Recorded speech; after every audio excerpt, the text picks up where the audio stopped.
grateful to the countries for their commitment and for being here in very difficult times. I won't go country by country, but I can tell you that I know that many of them are right now called for negotiations on tariffs or on trade, and obviously they have to attend the priorities of the countries.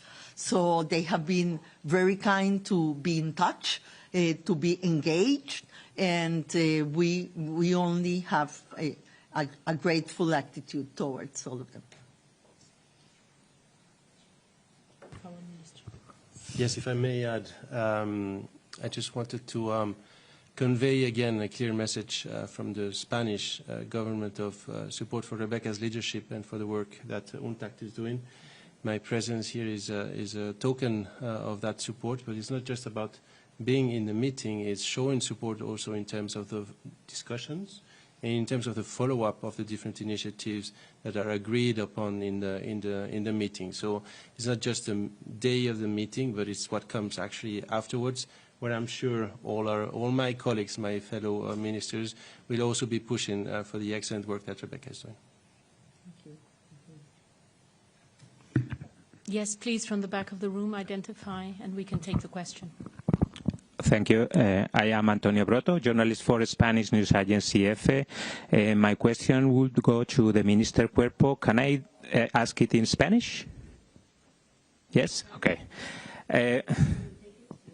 Gracias. Bueno, aunque ya ha dado algunos detalles en inglés, querría que nos explicara cuáles son los objetivos de este foro y, sobre todo, va a ser una institución dependiente de la ONU y va a celebrar foros con carácter anual o con cierta periodicidad. Va a ser siempre en Sevilla, habrá una plantilla allí. También quisiera saber si con este paso España busca mayor proyección internacional.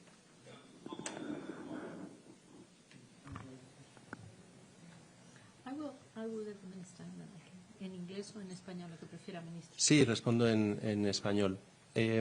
Bueno, como hemos dicho anteriormente, este foro de Sevilla es un paso importante que ya pone en marcha una de las iniciativas que habíamos acordado en la conferencia de Sevilla en el mes de julio. Estamos estableciendo un marco para el diálogo en el ámbito de la deuda y su impacto para los países más vulnerables. Un marco en el cual todos los actores principales puedan hablar y buscar soluciones desde países deudores a países acreedores, pero también la academia, la sociedad civil, de tal forma que con la ayuda de un secretariado permanente allí en Sevilla, con la ayuda también y la colaboración de Naciones Unidas, de UNCTAD, podamos ofrecer ese marco que capacite al foro, como hemos dicho, por ejemplo, para tareas tan importantes como desarrollar una serie de principios responsables de endeudamiento que puedan ayudar a ir poco a poco mejorando esta situación tan dramática que ha señalado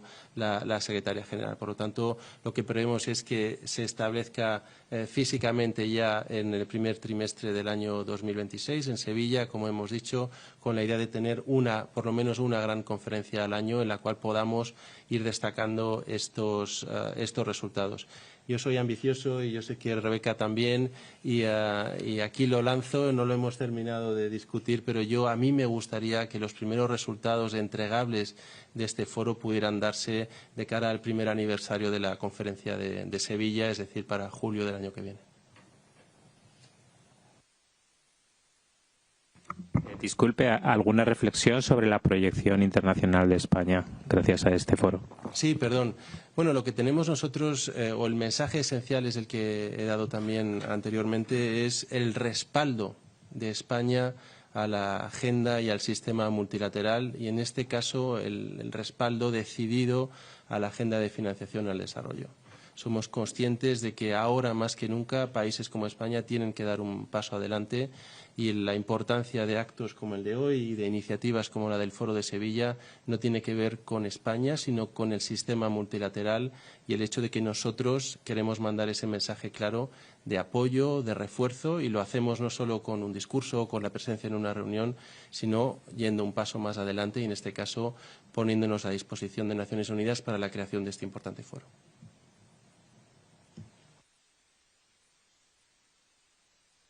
I can attempt to just summarize, John, what the Minister has said, but you might need to reach out to our colleagues in EFE. The Minister has expressed first the explanation of what the platform is. It's an important initiative and one of the first breakthrough deliverables from FFT4.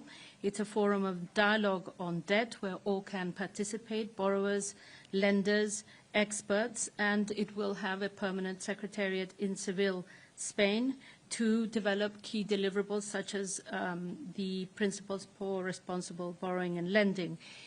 It is hoped that it will begin its work in the first quarter of 2026 in Seville.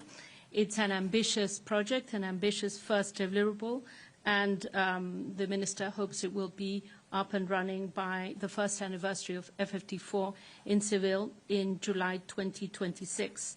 On the question that the colleague from EFE made regarding the projection of Spain, the Minister has expressed Spain's full commitment for the Financing for Development agenda and the multilateral system, not just with words, but with actions and deliverables that can concrete impact the agenda.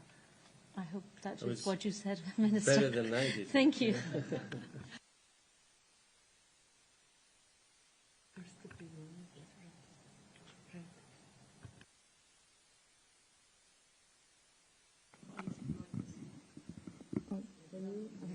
Michelle Angran for Geneva Solutions. Sorry. Thank you very much for the briefing. My question was regarding to the Secretary-General. Do you see this as a sign that countries who have historically reticent to the idea of having a global mechanism to handle debt restructuring, would that be something that you see sort of more possible in being one of the ideas that could come out of this forum? Yeah. That's my question. Thanks.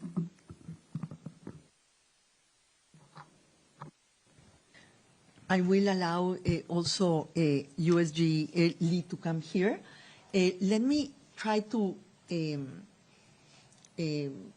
describe what Seville decided on this, because they decided that there will be a mechanism within the UN framework to discuss about the debt. The modalities of that mechanism have not yet been agreed, and that process is led by DESA.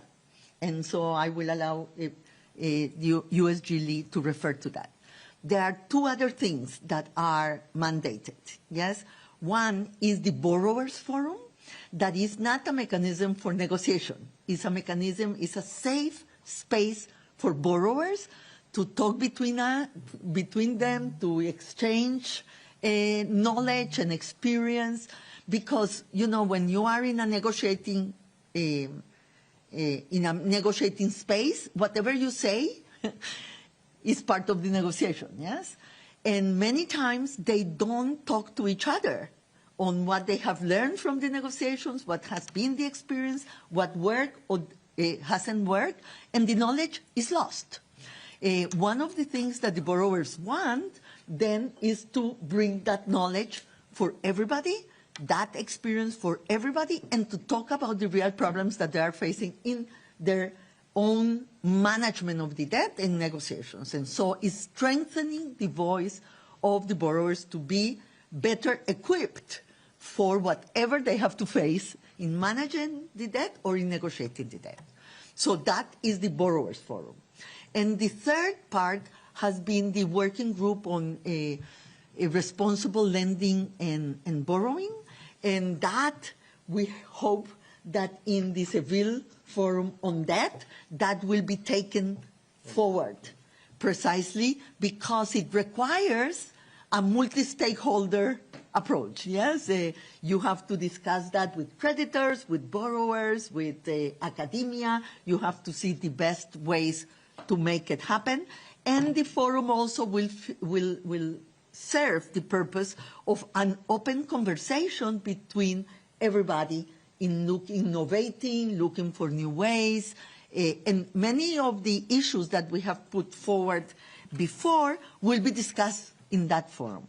And in that forum, UNDESA and UNCTAD will support the Spain initiative, and in the Borrowers Forum, together with the rest of the UN, obviously, we will lead as a secretariat on that. So there is a very clarity in terms of what each of us is doing. There are synergies between these different parts that we will coordinate and enhance, and that's the way in which we will approach. Now, global mechanism for the red restructuring, that you know that we have asked for this from ages,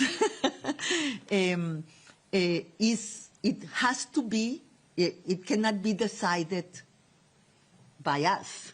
Yes, it will have to be decided in the proper spaces of negotiation. But I think that the intergovernmental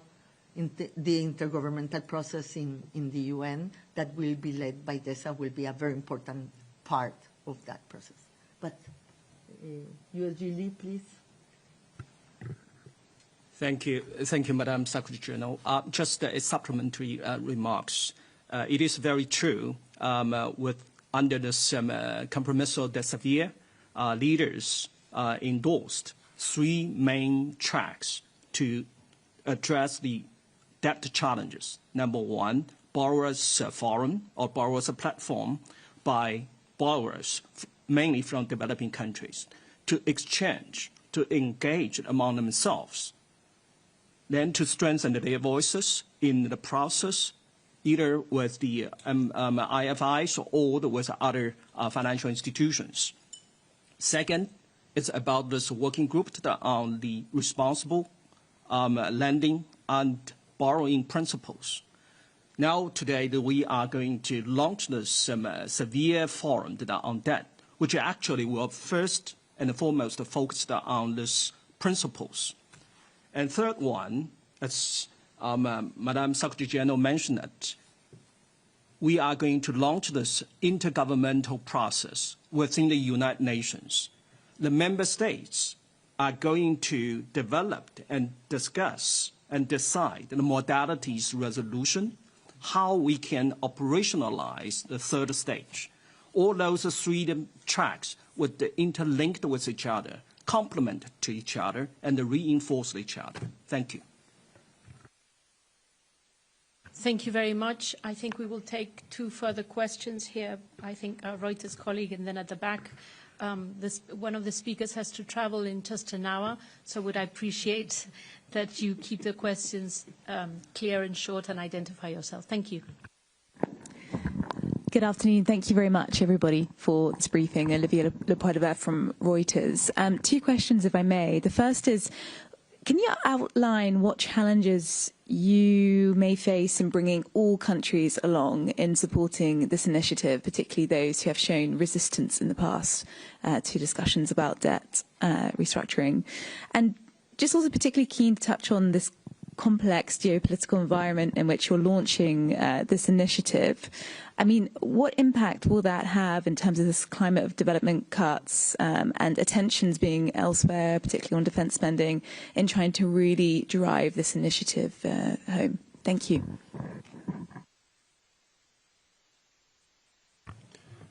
Can take the first one mainly, the second one I can attempt at it as well.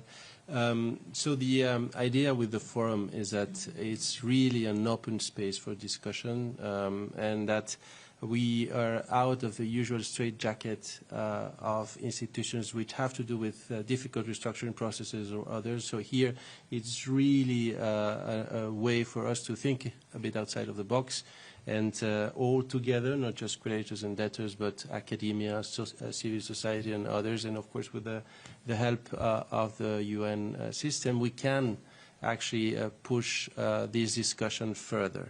And with the specific also deliverables, the first one being this set of principles, which will be important also. It's another way to increase this capacity building of debtor countries throughout these responsible principles. So that's how we think with positive incentives we are planning on not having any resistance, because it's a positive discussion that we are planning on having without restrictions and really in an open way. And on the second one, I think there is, when we talk about financing development and financing growth and creating jobs in the developing world, and I think that this is also part of the discussion on security. To be completely honest, this financing for development is part of the discussion on peace and the discussion on security throughout the whole world, including, for example, the impact of forced migration. So there is a huge impact that we can have on security and peace through financing for development. That's another key area where Spain also wants to lead. Perhaps the final question, briefly from the back of the room, and then the speakers will have to depart, and any further questions we can take through the press offices of UNCTAD. Please. Thank you very much.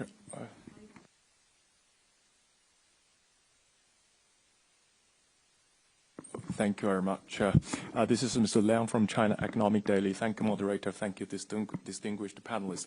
My question would need a very brief answer, so this, on balance, it wouldn't take much of your time. We all know what we know about the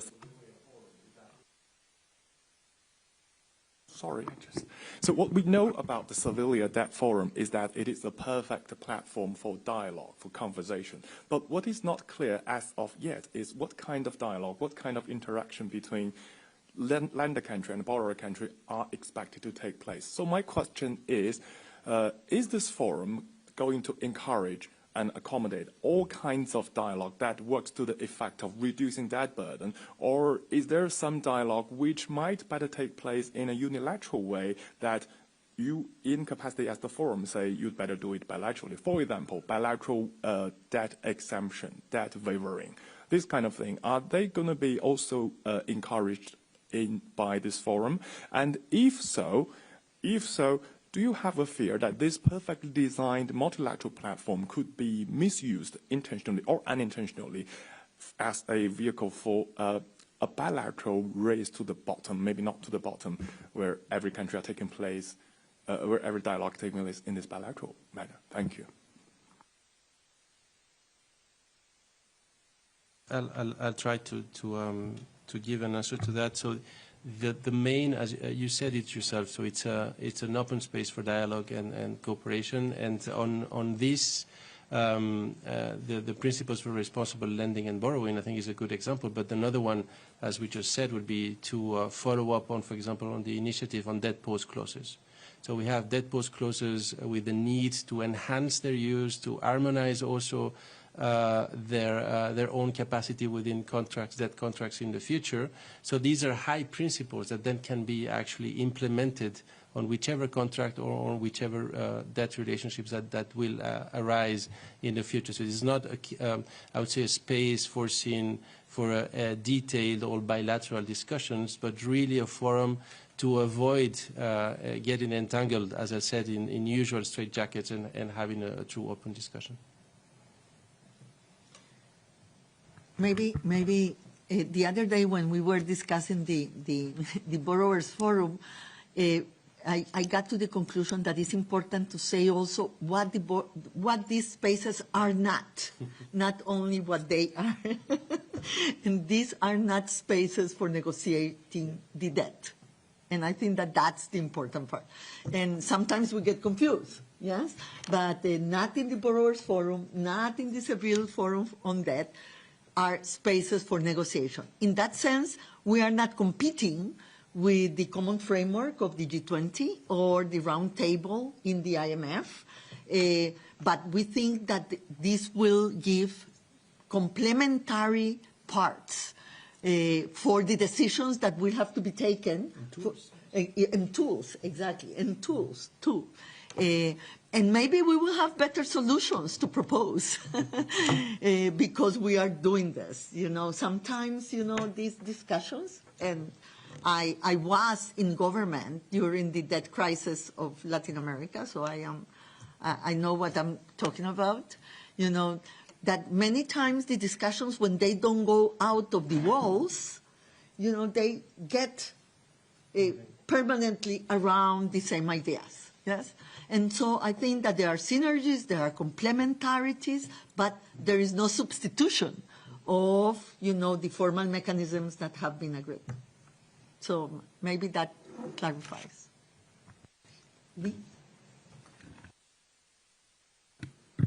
Well, I think when the FFD4 adopted this commitment, it's very clear. This forum, severe forum on that, is not going to replace the ongoing processes, which would mainly focus on multilateral or bilateral negotiation on that. But here is the forum to inject a new steam for exchange, for dialogue, for understanding with each other, and based on that, we'll see what would be the practical solution for bilateral or multilateral negotiations. Thank you very much. With this, we draw to a close. I'm afraid the speakers really have to leave, or some will miss their plane. The press release is available in all UN official languages, and UNCTAD press colleagues are ready to support you in anything you may need. Thank you.